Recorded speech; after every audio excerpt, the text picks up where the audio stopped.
சனி வந்து எல்லாத்த விட உங்களை ரொம்ப ரொம்ப வச்சு செஞ்சுருந்துருப்பார். இப்போ உங்களுக்கு தெரியும் பணத்தை எப்படி பாதுகாக்கணும், சொத்தை எப்படி வாங்கணும். குரு காப்பாற்றுறாரு, குரு கொடுக்குறாரு, குரு வந்து ஆசீர்வாதம் பண்ணுறாரு உங்களை. ஆனால் இது எல்லாம் கொடுக்க வச்சது சனி அப்படிங்கிறப்போ எந்த ஷார்ட்கட்ஸும் சனிக்கு ஆகவே ஆகாது. மகர ராசியில் இருக்கவங்க நோ சொல்ல ஆரம்பிச்சிட்டிங்கனாலே உங்களுக்கு குரோத்து தான். முடிஞ்ச அளவுக்கு கடன் வாங்காமல் இருந்துக்குங்க. முடிஞ்ச அளவுக்கு கடனை வந்து அடைக்கிறதுக்கு வழியை பாருங்கள். ஏன்னா இந்த டைம் வந்து உங்களுக்கு பணம் வர வேண்டிய டைம். வணக்கம். எல்லாரும் எதிர்பார்க்குற ஒரு விஷயம் வாழ்க்கையில் என்னென்னா, எல்லா ராசினருமே எதிர்பார்க்குறது என்னென்னா, நாங்கள் செல்வ செழிப்போடு வாழ்கிறதுக்கு என்ன வழி பண்ணணும், நாங்கள் என்ன செஞ்சால் நாங்கள் செல்வ செழிப்போடு இருப்போம், எப்படி செல்வம் மேலும் மேலும் அதிகரிச்சுட்டே போகும். ஒவ்வொரு ராசிக்காரங்களுக்கும் ஒவ்வொரு வகையான பரிகார ஸ்தலங்கள், புண்ணிய ஸ்தலங்கள், தெய்வ வழிபாட்டு முறைகள், அவங்களுடைய லைஃப் ஸ்டைலு, அவங்களுடைய தாட் ப்ராசஸ் எப்படி இருக்கும், இப்படி ஒவ்வொருத்தங்களுக்குமே சிச்சுவேஷன்ஸ் அப்படிங்கிறதும் மாறிக்கிட்டே இருக்கும். அதாவது தசா புத்தி அப்படிலாம் இருக்கு இல்லையா, உங்களுடைய ஜாதக ரீதியாகவும் உங்களோட தசா புத்தி அதோட கோச்சாரங்கள் எப்படி இருக்குது அதெல்லாம் பொறுத்து தான் நம்மளுடைய செல்வ செழிப்புமே நிரந்தரமாக தங்குமா இல்லை வந்துட்டு போகுமா, அதுக்கு என்ன நாங்கள் வந்து தெய்வ வழிபாட்டு முறைகள் பண்ணணும் அப்படிங்கிறத பற்றி நம்ம பார்க்கலாம். மகர ராசிக்காரங்க யாரெல்லாம் வந்து நிறைய எஃபர்ட் போட்டிங்களோ அவங்களுக்கு எல்லாருமே ஒரு லெவல் ஒரு மேலே தான் கண்டிப்பாக இருப்பீங்க. ஏன்னா வாழ்க்கையில் அனுபவித்த விஷயங்கள் அப்படி நான் எப்போவுமே மகரத்துக்கு சொல்கிறது அதுதான். ஸோ இனிமேல் உங்களுக்கு டைம் ரொம்ப நல்லா இருக்குது அப்படிங்கிறப்போ, ஸோ சனி வந்து உங்களுடைய பொறுமைக்கு கொடுத்துருக்கக்கூடிய அந்த ஒரு கிஃப்ட் அப்படி என்ன அப்படின்னா, லாங் டேர்மாக அந்த வெல்த் உங்கள் கூடயே இருக்க போகுது அப்படிங்கிறது தான்.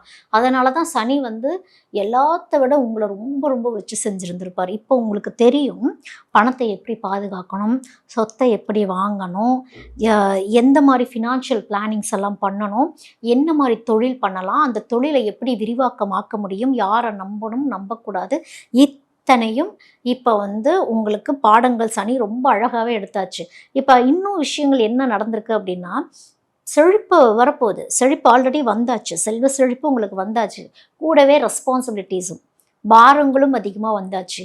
இது என்னன்னா, கை நிறைய செல்வங்களையும் கொடுத்து கூடயே உங்களுக்கு ரெஸ்பான்சிபிலிட்டியும் கொடுத்து அதுக்கான ஒரு ஸ்ட்ரென்த்தையும் உங்களுக்கு கொடுத்துருக்குறாரு அப்படிங்கிறது தான். நீங்கள் வந்து இத்தனை விஷயங்களையும் ஹேண்டில் பண்ணுறீங்கல்ல, ஆனால் ஒரு மனமகிழ்வோடையே ஹேண்டில் பண்ணுற மாதிரியே தான் உங்களுக்கு சுச்சுவேஷன்ஸ் இருக்கும். ஸோ எல்லாமே கொஞ்சம் ஸ்லோ ப்ராக்ரஸாக இருந்தாலும் நீங்கள் எஃபர்ட் போட்டுகிட்டே தான் இருக்கீங்க. அந்த எஃபர்ட் நீங்கள் போட்ட எஃபர்ட்டுக்கு கிடைக்கிறது என்னவோ இந்த வந்து சோளப்பொரின்னு சொல்லுவாங்கள்ல, இந்த யானைக்கு கிடைச்சதோ சோளப்பொரி தான், அந்த மாதிரி தான் உங்களுக்கு சொற்பமாக தான் கிடைக்கும். பட் ஸ்டில் மேனேஜ் பண்ணக்கூடியதாக தான் இருக்கும். ஸோ இந்த வருடம் எப்படி இருக்குன்னா, ஒரு பேஸ்மெண்ட் நீங்கள் இப்போ ஸ்ட்ராங் பண்ணிகிட்ருக்கீங்க. இந்த ரெஸ்பான்சிபிலிட்டிஸ் வரப்பவும் சேவிங்ஸ் எப்படி பண்ணணும் அப்படிங்கிறது உங்களுக்கு தெரியும்.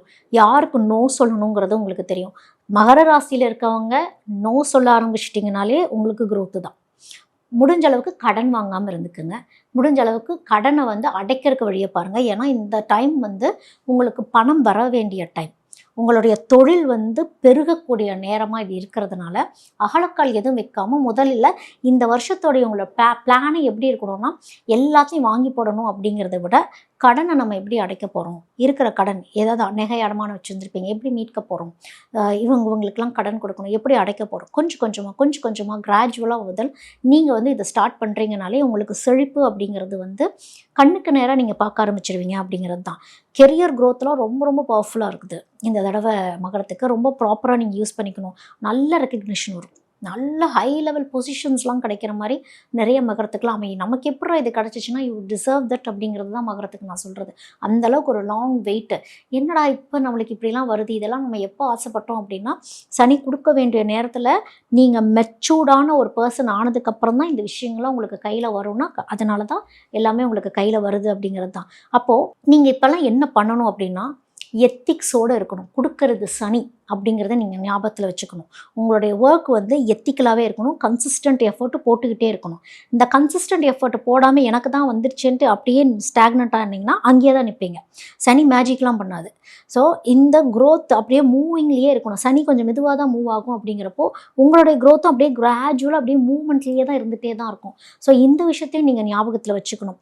அதே மாதிரி ஃபினான்ஷியல் பிளான்லாம் வந்து கரெக்டாக ஸ்ட்ரக்சராக நீங்கள் பிளான் பண்ணணும். சேவிங்ஸ் இது, என்னோடய என்டர்டெயின்மெண்ட்டுக்கு இது, நான் என்னோடய க்ரோத்துக்கு அது, என்னுடைய கேபிட்டல் இது அப்படின்ட்டு எல்லாமே வந்து செக்ரிகேட் பண்ண தெரிஞ்சிருக்கணும். மகரத்துக்கு. அது ரொம்ப அவசியம். தான தர்மங்கள் பண்ணுறேன்ட்டு தான தர்மம் தாராளமாக பண்ணலாம், டூ மச்சாக பண்ணிடக்கூடாது. ஏன்னா ஆல்ரெடி லைஃப்பில் நிறையா நீங்கள் பார்த்துட்டீங்க. ஸோ எல்லாமே ஒரு லிமிட்டேஷன்ஸ்குள்ளே இருந்துக்கிறது நல்லது.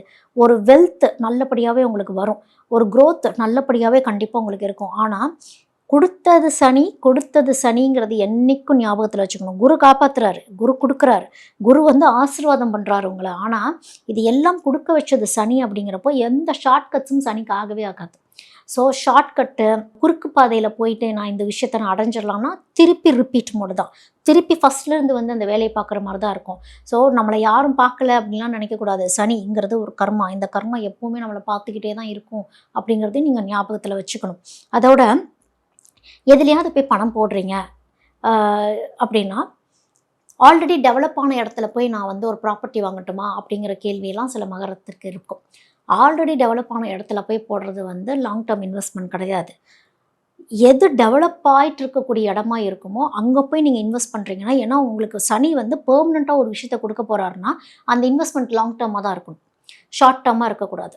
ஸோ உங்களோட இன்வெஸ்ட்மெண்ட் பிளான்ஸ் வந்து எதுவாக இருந்தாலும் அட்லீஸ்ட் ஒரு 5 வருஷம் 10 வருஷம் அந்த மாதிரி ஒரு லாங் டேர்ம் பிளான்ஸ் போட்டு நீங்கள் பண்ணுறீங்க, இன்வெஸ்ட் பண்ணுறீங்கன்னா கண்டிப்பாக அதுதான் உங்களுக்கு செல்வ செழிப்பு. ஏன்னா இப்போ மகரம் வந்து நீங்கள் ப்ராப்பர்ட்டி சொத்து எல்லாமே சொத்தாக அமைய போகுது உங்களுக்கு அப்படிங்கிறப்போ அது லாங் டேர்மாக தான் உங்களுக்கு இருக்கணும் அப்படிங்கிறது.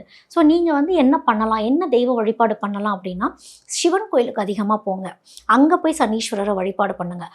ஒரே ஒரு மோட்ச விளக்கு போட்டுட்டு ஒரு சனிக்கிழமையாக பார்த்து ஒரே ஒரு மோட்ச விளக்கு பழைய சிவன் கோயிலுக்கு போயிட்டு நீங்கள் போட்டுட்டு வரீங்க அப்படின்னாலே அது ஒன்றும் இல்லை, உங்களுக்கு வந்து சனி விலகியாச்சுங்கிறது தான் வந்து வாக்கிய பஞ்சாங்கத்தின்படி ஒரு கன்ஃபர்மேஷன். அப்படிங்கிறப்போ ஒரு நன்றி சொல்லிட்டு வர மாதிரி தான் அது. முன்னோர்கள் ஆசீர்வாதத்தோடு சேர்ந்து உங்களுக்கு லைஃப் நல்ல ஒரு க்ரோத் அப்படிங்கிறது இருக்குது. இன்னும் சொல்லப்போனால் இந்த தேவதைகள்லாம் ஆசீர்வாதம் பண்ணுவாங்கன்னு சொல்லுவாங்க இல்லையா, உங்களுடைய பொறுமைக்கு கிடைச்ச ஒரு வெற்றி அது. ஸோ இந்த வெல்த் வந்து உங்களோட எப்போவுமே நிலச்சி இருக்கணும் அப்படிங்கிறது என்னுடைய வாழ்த்துக்களும் கூட. ஸோ பொதுவாகவே செழிப்பை கொடுக்கக்கூடிய ஸ்தலங்கள் அப்படின்னு இருக்குது. அப்போ ஒவ்வொருத்தங்களுக்கும் ஒவ்வொரு ஸ்தலங்களுக்கு போகும் பொழுது பிளாக்கேஜஸ் கிளியர் ஆகும். அப்படிங்கிறதுனால தான் இன்னார் இந்த கோயிலுக்கு போங்க, அதே மாதிரி அந்த ஆர்டரில் நம்ம சொல்கிறோம் இல்லையா, இந்த கோயிலுக்கு போங்க அப்படின்னு. ஸோ பொதுவாகவே வந்து ஒரு நல்ல ஒரு செழிப்பு வரணும், எனக்கு ஒரு லக்கு நல்லா ஆக்டிவேட் ஆகணும் அப்படின்னா திருப்பதி தான், பெருமாள் தான். ஆனால் அந்த திருப்பதி பெருமாளுக்குமே யாருக்கெல்லாம் வந்து சந்திரன் சம்பந்தப்பட்ட விஷயங்கள் நல்லபடியாக இருக்கோ அவங்க போகலாம். ரொம்ப நெருப்பு ஆதிக்கம் இருக்கக்கூடிய நெருப்பு ராசிக்காரங்க போகிறீங்க அப்படின்னா மேஷம் போகலாம், அதே மாதிரி சிம்மம் போகலாம். ஆனால் தனுசுக்கு அங்கே இருக்கக்கூடிய திருப்பதி வந்து சம்டைம்ஸ் செட் ஆகாதுங்கிற மாதிரி இருக்கும். அப்போ அவங்க ஸ்ரீரங்கம் போகிறது. ஸோ இந்த மாதிரி ஒரு ஆல்டர்னேட்டிவாக வந்து ஒரு வழிபாட்டு முறைகளை வந்து ஒவ்வொரு ராசிக்காரங்களும் கரெக்டாக மெயின்டைன் பண்ணிக்கிறாங்க அப்படின்னா அவங்களுக்கான லக்க ஆக்டிவேஷன் ஆகக்கூடிய இடங்கள் தான் வந்து நம்ம சொல்கிற திருப்பதி பெருமாள் ஸ்தலங்களுக்கெல்லாம் போகிறது. அடுத்தது பார்க்குறப்போ செழிப்பு வரணும், முதல் லக்கு வரணும், அப்புறம் செழிப்பு வரணும் அப்படின்னாலே அது லக்ஷ்மி தான். மகாலட்சுமி வழிபாடு அப்படிங்கிறது ரொம்ப அவசியம். மகாலட்சுமி வழிபாட்டுக்கு வந்து இந்த ஸ்ரீபுரம் கோல்டன் டெம்பிள் அப்படின்னு ஒரு கோயில் இருக்கு இல்லையா, அங்கே போய் நீங்கள் வழிபாடு பண்ணுறீங்க அப்படின்னா கண்டிப்பாக நல்ல வெல்த், நல்ல ஒரு ப்ராஸ்பரிட்டி, நல்ல செழிப்பாக தான் போகணும் இல்லை. எப்போவுமே லக்ஷ்மி ஸ்தலங்களுக்கெல்லாம் போகும் பொழுது நம்ம வந்து ஒரு மனநிலைமையெல்லாம் சரியாக வச்சுட்டு தான் போகணும். சிலர்லாம் சொல்லுவாங்க, நான் என் பெருமாள் கோயிலுக்கு போனேன், லக்ஷ்மி கோயிலுக்கு போனேன், ஆனால் என் வாழ்க்கை இப்படி தான் இருக்குது. நீங்கள் எப்படி போனீங்கன்னு ஒன்று இருக்குது.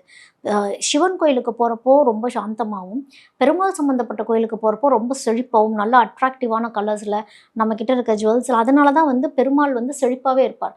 இந்த லக்ஷ்மி சம்மந்தப்பட்ட ஸ்தலங்களுக்கு போகும் பொழுது சந்தோஷமாக போகிறோன்னா சந்தோஷம் பன்மடங்கு திரும்பி வரும். வருத்தப்பட்டுட்டே போகிறீங்க அப்படின்னா திரும்பி அதவே பன்மடங்கு கொடுத்துரும். அப்படிங்கிறது தான் லக்ஷ்மியை வழிபாடு பண்ணக்கூடிய சூட்சுமம். லக்ஷ்மி வரவே மாட்டாங்கன்னு ஒன்று இருக்குது. லக்ஷ்மி எங்கே வந்து ஒரு சந்தோஷம் மகிழ்ச்சியான தருணங்கள் பாசிட்டிவ் திங்கிங் எங்கே இருக்கோ அங்கே தான் லக்ஷ்மி இருப்பாங்க. ஸோ அதில் ரொம்ப ரொம்ப கவனமாக இருக்கணும். அப்போ தான் உங்களுக்கு வெல்த் அப்படிங்கிற ஒரு விஷயம் வந்து நல்லபடியாகவே வரும். அடுத்தது வந்து யார் கொடுக்க போகிறா அப்படின்னு ஒன்று இருக்குல்ல, குரு தான் கொடுக்கணும். அப்போது குருவோடைய அனுகிரகம் ரொம்ப ரொம்ப ஸ்ட்ராங்காக இருக்கணும் அப்படிங்கிறதும் முக்கியம். இப்போ இப்போ குருஸ்தலங்கள், குரு வழிபாடு, தட்சிணாமூர்த்தி வழிபாடு, ஆலங்குடி போயிட்டு வந்துடணும். யாருக்காவது இல்லைங்க எனக்கு பணம் வர வேண்டிய இடத்துல வரவே இல்லை, எனக்கு ஒரு கைடன்ஸ் கரெக்டாகவே இல்லை, இல்லை என்கிட்ட பணம் இருக்குது ஆனால் ஏதோ ஒரு அழுத்தம் இருந்துக்கிட்டே இருக்குன்னா உடனே ஆலங்குடி கிளம்பி போயிடணும். ஆலங்குடி போயிட்டு அங்கே வழிபாடு பண்ணுறீங்கன்னா குரு முதல் ஸ்ட்ராங்காவார்.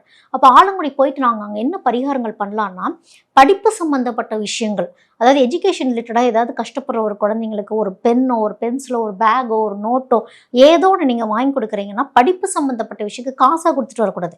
காசு கொடுத்து இந்த பொருள் வாங்கிக்கோன்னு கொடுக்கக்கூடாது. நீங்களே அந்த பொருள் வாங்கி கொடுக்கும் பொழுது தான் அதுக்கான பிராயச்சித்தமே அதுதான். ஸோ அதனால் இந்த மாதிரி தானங்கள் நீங்கள் பண்ணுங்கள், உங்களுக்கு growth ரொம்ப நல்லாயிருக்கும். சில பேர்த்துக்கு வந்து எல்லாமே இருக்கும் ஆனால் கர்மா ஒரு வேலை பார்த்துட்டே இருக்கணும்னு ஒன்றுலாம் இருக்குது இல்லையா? ஸோ கர்மா வேலை பார்த்துட்டு இருக்கவங்களுக்கு சனி தான். போயிட்டு பரிகார ஸ்தலங்களுக்கு போயிட்டு தான் புண்ணிய ஸ்தலங்களுக்கே போகணும்லாம் இருக்குது. இப்போ நான் சொன்ன திருப்பதி எல்லாமே புண்ணிய ஸ்தலங்கள்.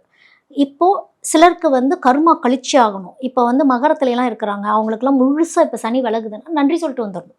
திருநள்ளாறு போயிட்டு கர்மத்தை கழிச்சிட்டு அந்த கர்மத்தை கழிச்சிட்டு திருப்பி அங்கேருந்து நான் வந்து புண்ணியஸ்தலத்துக்கு போகிறேன்ட்டு பரிகார ஸ்தலம் போயிட்டு கையோடு புண்ணியஸ்தலம் ட்ராவல் பண்ணிடவே கூடாது. நிறைய பேர் செய்யக்கூடிய தப்பு தான். ஒரு ட்ரிப் ஒன்று போடுவீங்க, இந்த கோயில் ஒன்று போகிறோம், ஃபார் எக்ஸாம்பிள் காளகஸ்தி போவீங்க, காளகஸ்தியிலேருந்து அப்படியே திருப்பதி போகிறேன்ட்டு போகிறது, இல்லை திருப்பதியிலேருந்து அப்படியே காளகஸ்தி வரேன்னு போகிறது. காளகஸ்திங்கிறது என்னது? பரிகாரஸ்தலம். திருப்பதிங்கிறது என்னது? புண்ணியஸ்தலம். புண்ணியத்தை வாங்கிட்டு வந்து இங்கே பரிகாரம் பண்ணி இங்கே கரைக்க போகிறீங்களா, இல்லை இங்கே கரைச்சிட்டு திருப்பி அங்கே இந்த கரைச்சதை எடுத்துகிட்டு போயிட்டு அங்கே போய் புண்ணியம் சேர்க்க போகிறீங்களா? ரெண்டுமே வந்து இம்பேலன்ஸ் ஆகிடும். அது ப்ளஸ் டு மைனஸுங்கிற மாதிரி ஒரு விஷயம் ஆகிடும். ஸோ அதனால் ஒரு தடவை பரிகார ஸ்தலத்துக்கு போனீங்கன்னா திரும்பி வீட்டுக்கு தான் வரணும். புண்ணியஸ்தலத்துக்கு போனாலும் திரும்ப வீட்டுக்கு தான் வரணும். இப்படி வேணால் நீங்கள் வந்து பிரித்து வச்சுக்கலாம். பரிகார ஸ்தலம்னா பரிகார ஸ்தலமாகவே முடிச்சுட்டு வந்துடணும், புண்ணியஸ்தலம்னா புண்ணியஸ்தலமாகவே முடிச்சுட்டு வந்துடணும். ஸோ இதுலேயும் ரொம்ப கவனம். இத்தனை கோயிலுக்கு போய் எங்களுக்கு ஒன்றுமே நடக்கலைன்னா கோயில் ஆகம விதிகள்னு ஒன்று இருக்கு இல்லையா? அதனால தான் வந்து இந்தந்த தெய்வங்களை இப்படி வழிபாடு பண்ணுங்க, நேரம் கால முறைகள் எல்லாமே இருக்குது. அதையும் வந்து நீங்கள் புரிஞ்சுக்கணும். யாராவது வந்து பரிகாரங்கள் விட்டகுறை தொட்டகுறை வச்சுட்டு நான் புண்ணியஸ்தலம்க்கு போனேன் அப்படின்னா அதெல்லாம் புண்ணியம் தராது. ஸோ பரிகாரம் என்னவோ முழுசாக பரிகாரத்தை முடிச்சுட்டு புண்ணியஸ்தலங்களுக்கு போகிறீங்க அப்படின்னாலே உங்களுக்கு growth அப்படிங்கிறது அக்யூமுலேட் ஆக ஆரம்பிச்சிடும் அப்படிங்கிறது தான். சில பேர் சொல்லுவாங்க என்னென்னமோ கோயில் நினைக்கிறாங்க ஆனால் எந்த கோயிலுக்குமே என்னால் போக முடியல. நாங்கள் எப்படி க்ரோ ஆகுதுன்னா வீட்டில் வச்சு முருகரை வழிபாடு பண்ணுங்கள், ஸ்கந்த சஷ்டி கவசம் கேளுங்க, வேல்மாறல் கேளுங்க. பிளாக்கேஜஸ் முதல் வீட்டிலேருந்து தான் கிளியர் ஆகணும் அப்படிங்கிறது ஒன்று இருக்குது. ஸோ இந்த வீட்டில் விளக்கேற்றிட்டே இருக்கணும், வீட்டில் நெய் விளக்கு ஏற்றிக்கிட்டே இருக்கணும். முருகரை வழிபாடு பண்ண என்னென்ன தடைகள்லாம் இருக்கோ எல்லாமே கிளியர் ஆகி நீங்கள் போகக்கூடிய ஸ்தலங்களுக்கு எந்த தடையும் இல்லாமல் எந்த பிரச்சனையும் இல்லாமல் உங்களால் போயிட்டு வர முடியும் அப்படிங்கிறது தான். ஸோ இந்த ஸ்தல வழிபாட்டு முறைகளையும் நீங்கள் வந்து நிறைய தெரிஞ்சு வச்சுக்கணும்.